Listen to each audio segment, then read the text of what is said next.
Hello friends, नमस्कार।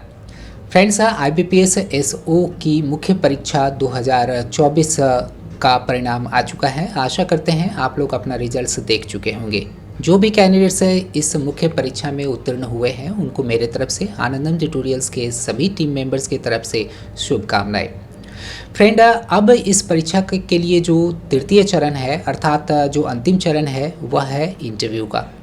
Interview में आपको किस तरह से ज़्यादा स्कोर प्राप्त करना है, किस तरह से आप आत्मविश्वास को बढ़ा सकते हैं, किस तरह से आप इस परीक्षा के लिए स्ट्रैटेजी बनानी चाहिए, इस पर हम लोग आज के इस सेशन में बात करेंगे। Friend, strategy making is a must. आपने जो भी स्ट्रैटेजी बनाया प्रीलिम्स को क्लियर करने के लिए, वो स्ट्रैटेजी सफल थी, इसके कारण से आप प्रीलिम्स को क्लियर कर पाएँ। आपकी जो स्ट्रैटेजी मेंस के लिए थी वो भी काफ़ी सफल रणनीति थी, सफल स्ट्रैटेजी थी, इस कारण से आप उसे आप उसमें उसको क्लियर कर पाएँ।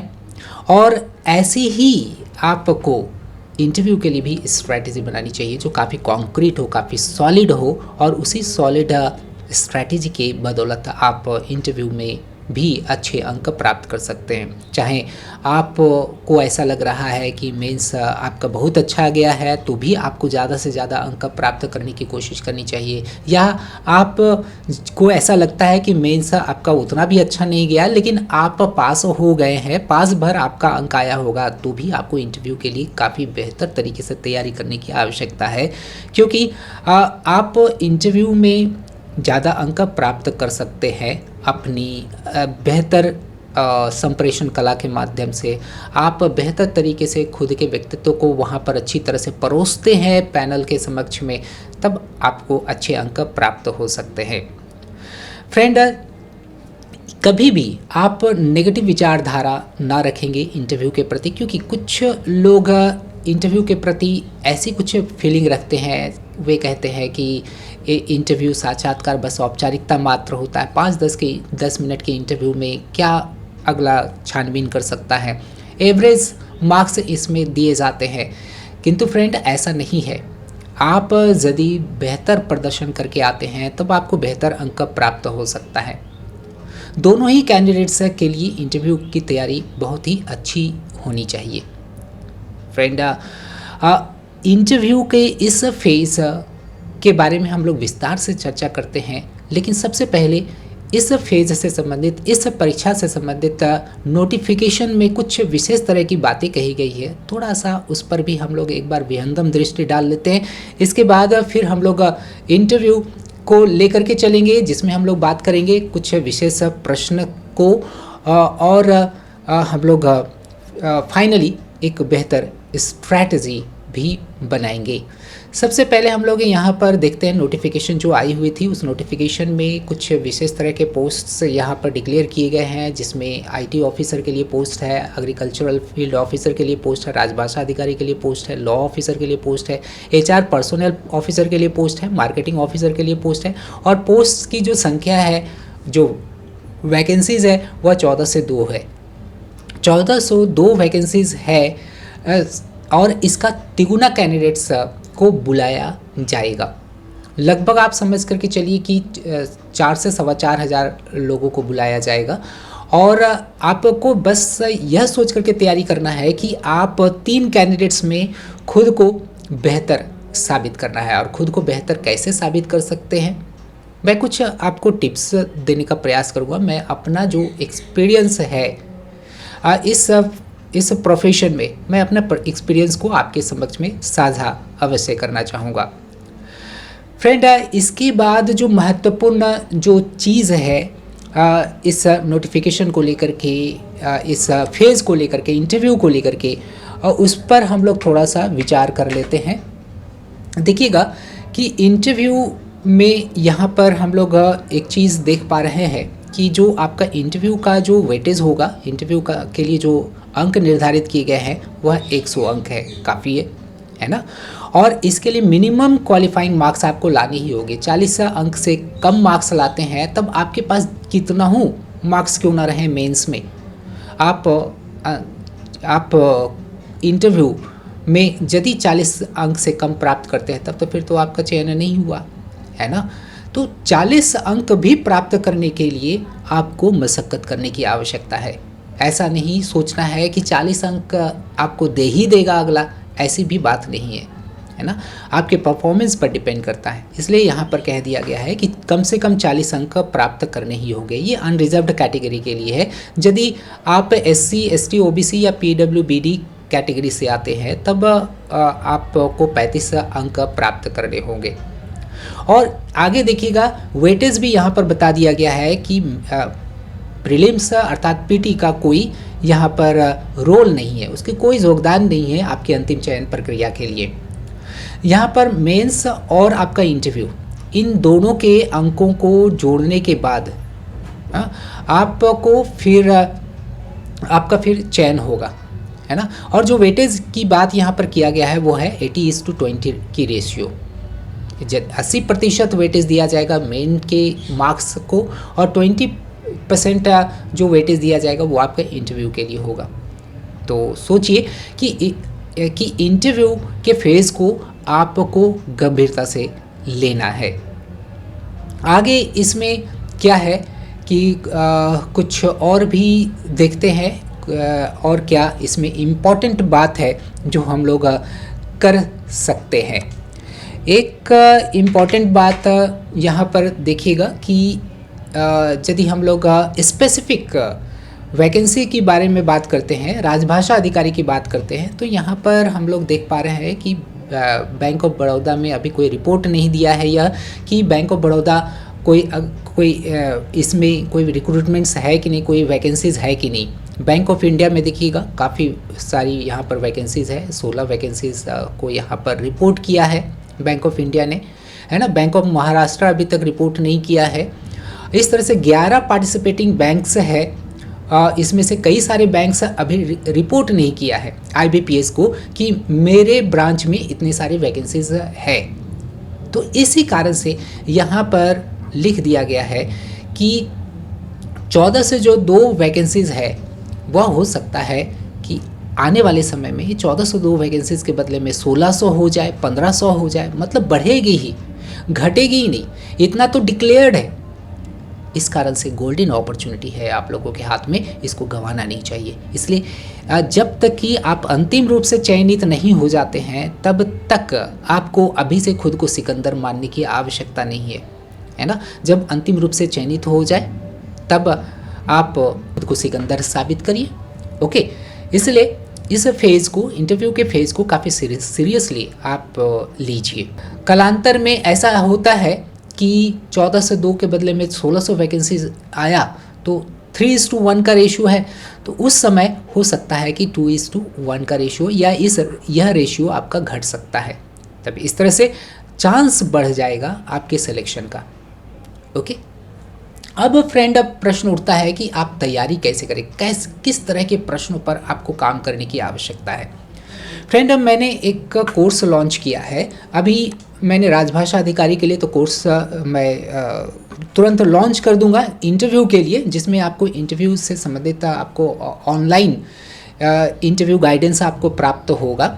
आप फ्री में कुछ प्रश्न इस एग्ज़ाम से संबंधित प्राप्त कर सकते हो और उस पर आपको खुद को तैयार करना है। मैंने कई सारे फोल्डर्स फ्री में यहाँ पर उपलब्ध कराए हैं। आप सीधा आनंदमtutorials.com में जाइएगा, है ना। वहाँ पर आप क्या करिए कि UPSC, ESIC, EPFO, JTO interview के लिए एक जो कोर्स मैंने जो बनाया है उस कोर्स पर आपको जाना है।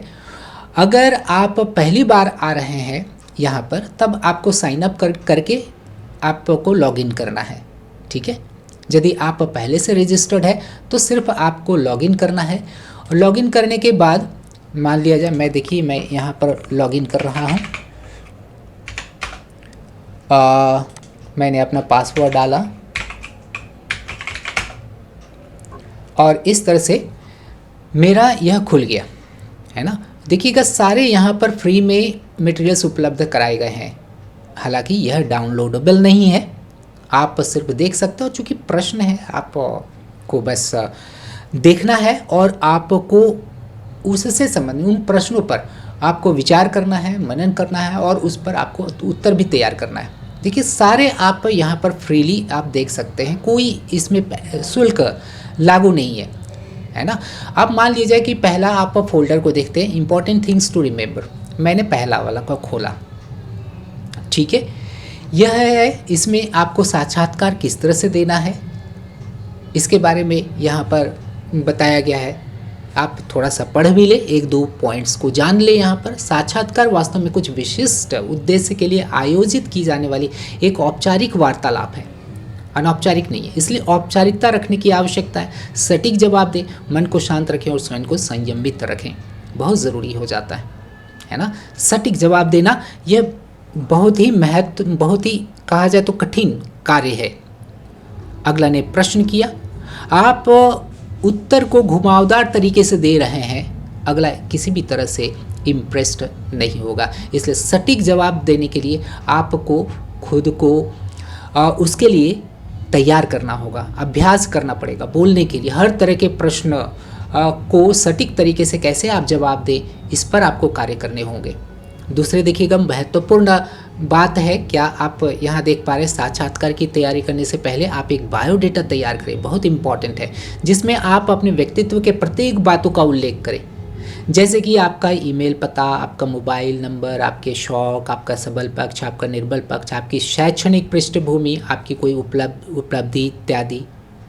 इतने सारे चीज़ों को लेकर के आपको अपना बायोडेटा तैयार करना है। क्योंकि देखिएगा फ्रेंड की इंटरव्यू पैनल में आपसे किसी भी तरह का प्रश्न पूछ सकते हैं।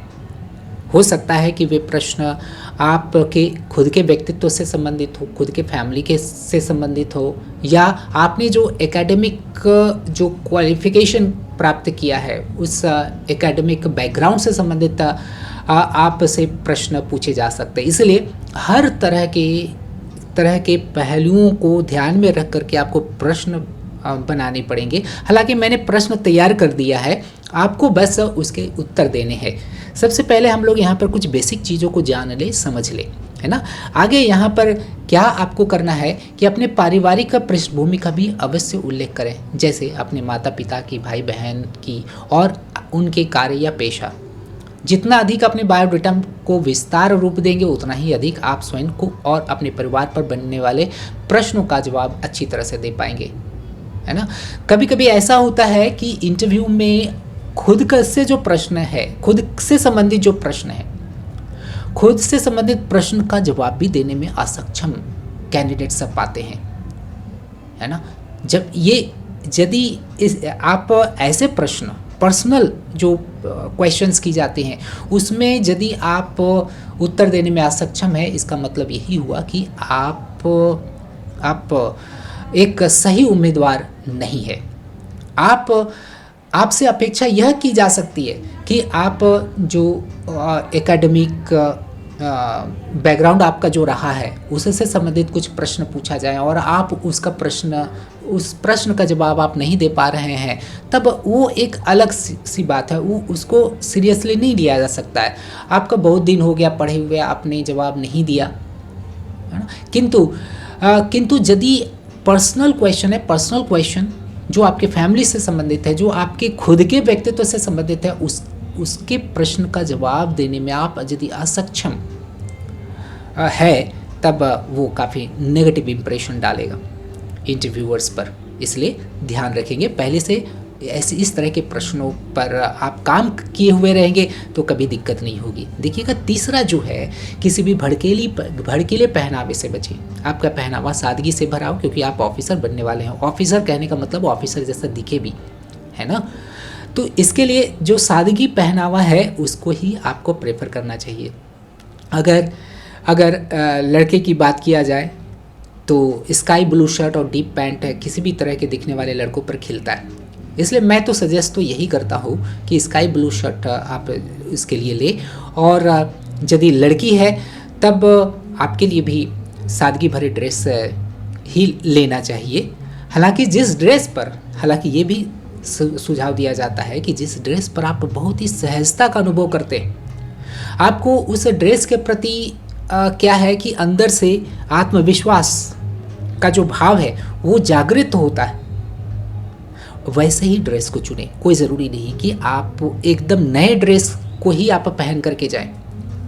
आप ऐसे भी कहा जाता है कि आप जो ड्रेस पहन करके जाएंगे, ऐसा नहीं कि आप तुरंत बाज़ार से लाएं और उसी को पहन करके चले जाएं। नहीं, आप बाज़ार से लाइए, उसको एक बार पहनिए, नहीं तो आप उसको एक बार साफ़ करिए, फिर अच्छी तरह से उसे आयरन करके तब उसको प्रयोग में लाइए, है ना। हालांकि आप यदि पहले से एक दिन प्रयोग कर लेते हैं नए ड्रेस का, अगर नई ड्रेस है, यदि इस तरह का ड्रेस आपके पास नहीं है, तब आप उस ड्रेस को एक बार पहन लीजिए और उस ड्रेस में आप कितना कंफर्टेबल फील कर रहे हैं उसका आप सब पहले ही आप रियलाइजेशन कर लीजिए, है ना। यदि आप उस ड्रेस में बैठने के लिए आप तैयार हैं, आप कंफर्टेबल फील करते हैं, तब उस ड्रेस को पहन करके जाइए, अन्यथा फिर आपको ड्रेस बदलने की आवश्यकता है। ओके, क्योंकि वहाँ पर प्रेशर का माहौल बना रहता है और कपड़े भी आपको कुछ प्रेशर डाले तब वो अच्छा नहीं रहेगा, है ना, और आपका इंटरव्यू सही नहीं जाएगा। तो इस बात पर आपको थोड़ा ध्यान रखना है, ठीक है। नेक्स्ट जो इम्पोर्टेंट जो चीज़ है जो आपको ध्यान में रखना है वह है आप अपने साथ एक बहुत अच्छी दिखने वाली फाइल ले जा सकते हैं। इससे होगा क्या कि यह आपके साथ रहने वाला एक साथी की भूमिका निभाएगा, आपकी घबराहट को काफ़ी हद तक कम कर देगा। हालांकि आपको साक्षात्कार कक्ष में कोई भी सामान ले जाने से रोका जा सकता है। देखिएगा, यदि वहाँ पर परमिशन है आपको फाइल ले जाने की, तब आप एक फ़ाइल अपने साथ ले जाइए और वो फाइल आपको सहारा प्रदान करेगा। किसी भी तरह से आप प्रेशर के स्थिति में है ना, टेंशन की स्थिति में है, तो वो आपके लिए सहारा बनेगा। अगर नहीं है तब तो फिर तो आपको हर तरह के प्रेशर को तो झेलना ही होगा।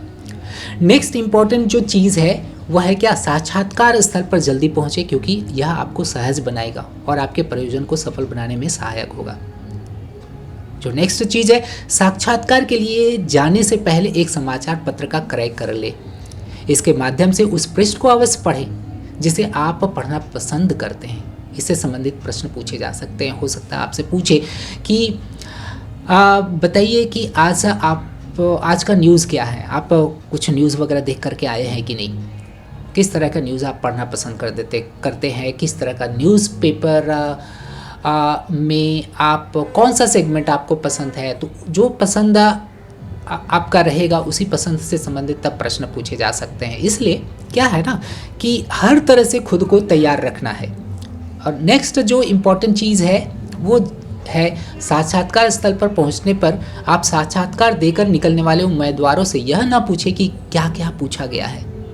हो सकता है कि ऐसे प्रश्न आपके पास आवे, उस उम्मीदवार से आपको सुनने के लिए मिले जिसका उत्तर आपको भी नहीं पता हो, तो यह आपको असहज बना सकता है, यह आपको टेंशन में डाल सकता है और आप इधर उधर बगले झाँकना शुरू कर देंगे कि कोई इस प्रश्न का उत्तर दे दे, कोई इसका प्रश्न सही उत्तर दे दे। तो यह इस असहजता से बचने के लिए आपको बस वहाँ पर थोड़ा सा इंट्रोस्पेक्टिव रहना है ना, अंतर्मुखी बनना है, आपको बहिर्मुखी बनने की आवश्यकता नहीं है।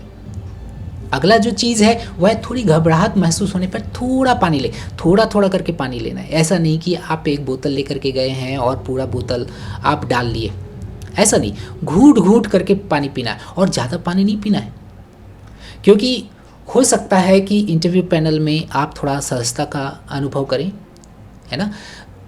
पानी इसलिए कहा जाता है लेने के लिए ताकि आपका ब्लड जो हो, ब्लड जो उसमें पतलापन आवे, है ना।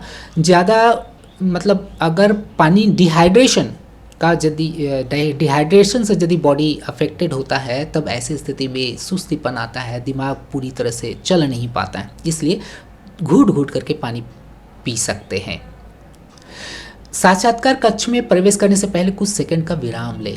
देखिएगा, आपको बुलाया गया है ना, आप दरवाजे को नॉक करने से पहले आपको खुद को कुछ विशेष तरह से तैयार कर लेना है। आप क्या करिए, थोड़ा सा आप टाई वगैरह टाइट करिए या अपना कपड़ा थोड़ा सा संभाल लीजिए है ना। खुद को बस मानसिक रूप से तैयार करिए कि मैं जा रहा हूँ, मैं जा रही हूँ साक्षात्कार के कक्ष में, और वहाँ पर मुझे बेस्ट परफॉर्म करके आना है। ये नहीं कि आप क्या है कि गए नॉर्मल तरीके से, आपने पहले से आप मन को पूरी तरह से तैयार नहीं किए और बस वहाँ जा कर के बैठ गए, पता भी नहीं, और फिर उसके बाद दे करके चले आए। तो हो सकता है कि वो इस तरह का जो आपकी लैक्सिटी आपका साक्षात्कार पर काफ़ी बुरा प्रभाव डाले। ठीक है, अंदर आने की अनुमति मांगने के लिए धीरे से दरवाजे पर दस्तक दें। हालांकि एक गेट कीपर आपको अंदर ले जा सकता है। उसके बाद आप good morning sir, good afternoon, जो भी है, जिस तरह का समय है उस तरह का समय का आप प्रयोग करिए। उस तरह का आपको ग्रीटिंग्स का प्रयोग करना है, विशेष का प्रयोग करना है। कुछ लोग इसको लेकर के कहते हैं कि सर आफ्टरनून है तो भी बहुत सारी जगहों पे गुड मॉर्निंग बोलने का रिवाज है कि पहली बार आप किसी से मिल रहे हैं तो गुड मॉर्निंग कहिए, इससे आत्मविश्वास, इसमें एक पॉजिटिविटी की भावना छुपी हुई है। लेकिन ऐसा ना करें, ये थोड़ा सा ऑड है। आपको यह जान लेना है कि आफ्टरनून है, मॉर्निंग है, इवनिंग है या क्या है। उस तरह का आपको ध्यान में रख करके आपको इस तरह से ग्रीटिंग्स करना है। ठीक है, इसके बाद फिर क्या है कि जब आपको बैठने के लिए कहा जाए तभी आप बैठिएगा, ऐ नहीं कि आप जा करके कुर्सी लगा हुआ है तो बस आप बैठ जाइए, है ना। और आपको बैठने का तरीका किस तरह का होना चाहिए। लड़कियां थोड़ा सा क्रॉस्ड लेग का प्रयोग कर सकती है, लेकिन लड़के कभी भी क्रॉस्ड लेग में, मतलब एक पैर दूसरे पैर पे चढ़ा करके ना बैठे। ओके, और गलती ना करें, पूछे गए प्रश्न का बहुत सहज उत्तर दे। हालांकि इसके लिए किसी विशेषज्ञ के मार्गदर्शन में मॉक इंटरव्यू देने की आवश्यकता है ना। प्रश्न को सहजता से जवाब देना चाहिए, और कैसे सहज तरीके से आप प्रश्न का उत्तर दे सकते हैं, इसके लिए आपको काफ़ी अभ्यास करने होंगे। पैनल के समक्ष में आत्मविश्वास के साथ उठे, साक्षात्कारता की आंखों में देखें।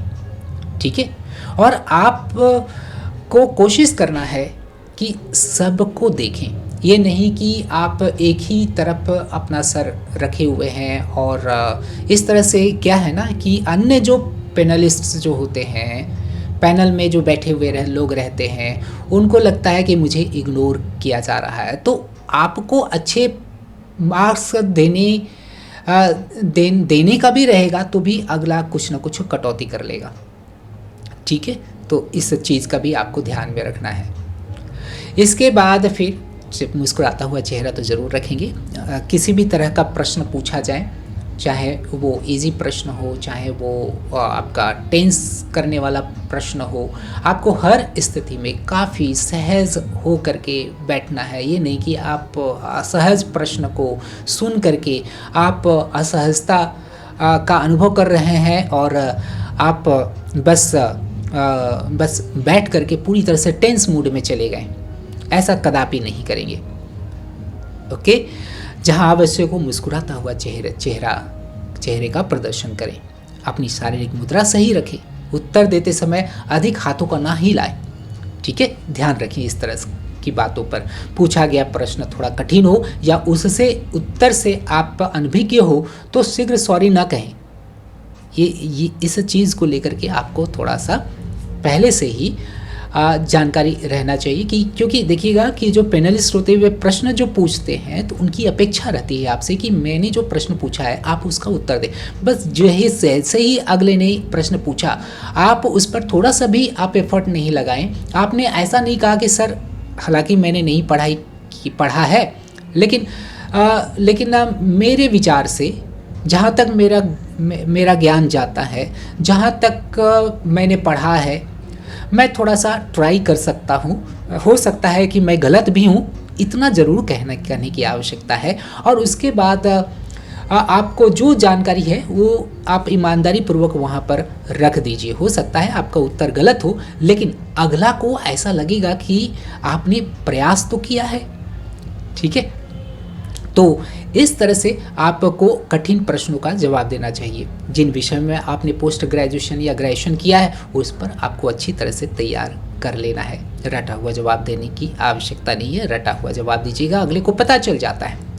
ओके, तो ध्यान रखना है कि आप जो भी प्रश्न ले रहे हैं सारे प्रश्नों का उत्तर आपको सहज ढंग से देना है।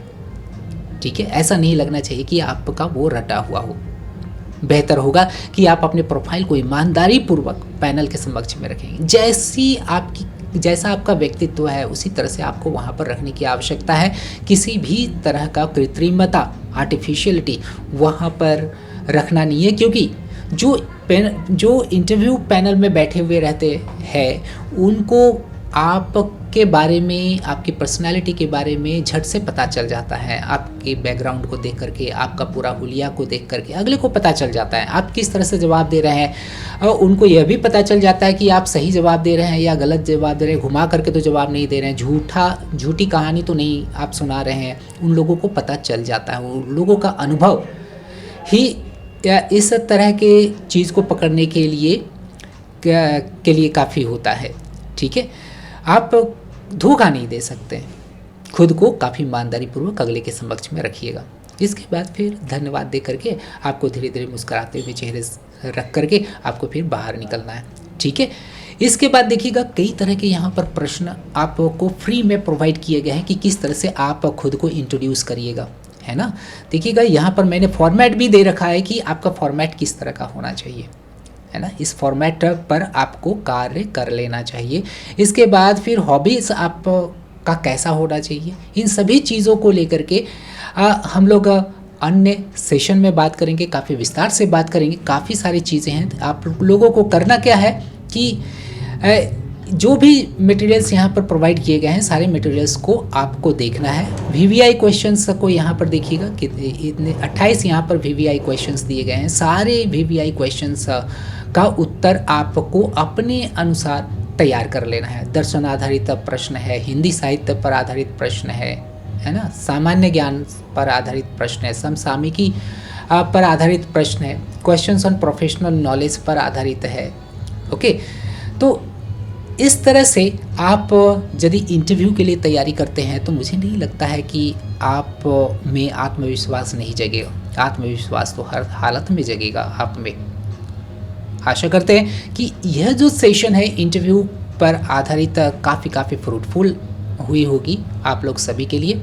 यदि आप इंटरव्यू के साथ जुड़ना चाहते हैं, इंटरव्यू के क्लास में आप आना चाहते हैं, तब ऐसा करिएगा कि बहुत ही नॉमिनल फ़ी है, 500 का तो यह फ़ी है। 500 में आप जुड़ करके आप इंटरव्यू की तैयारी ऑनलाइन कर सकते हैं। मिलते हैं हम लोग अगले सेशन में। आपकी बेहतर भविष्य की शुभकामनाएं। धन्यवाद।